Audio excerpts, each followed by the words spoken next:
Ever feel like you're buried under a mountain of debt, unsure of how to claw your way out? You're not alone, and there are proven strategies which can help make that mountain feel more like a molehill. Today, we're going to discuss two popular methods, the debt avalanche and the debt snowball. Picture yourself standing at the bottom of a mountain, looking up at the peaks of your various debts. The debt avalanche method suggests tackling the highest peak first.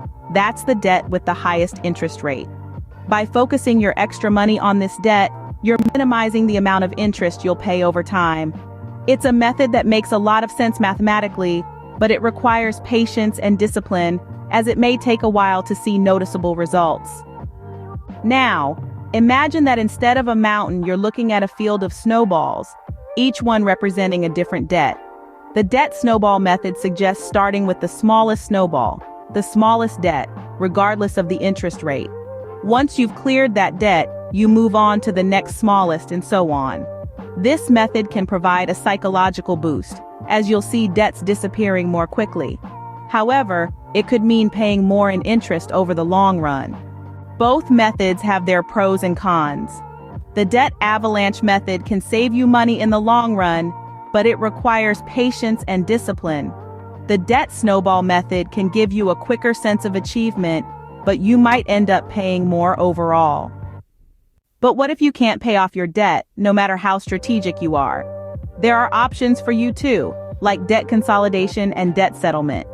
Debt consolidation involves combining all your debts into one, often with a lower interest rate.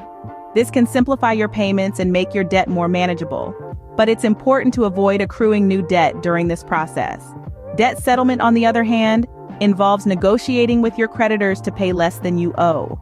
This can drastically reduce your debt, but it can also significantly harm your credit score, and there's no guarantee your creditors will agree to it.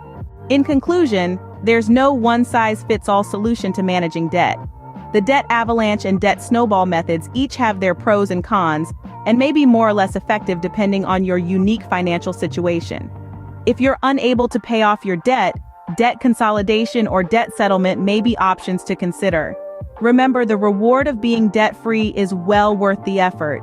It's not just about the money you'll save, but also the peace of mind you'll gain. So take a deep breath, evaluate your options, and take that first step towards financial freedom today. If you enjoyed this video, please like, subscribe, and share so you can be the first to be notified of other finance and debt management videos.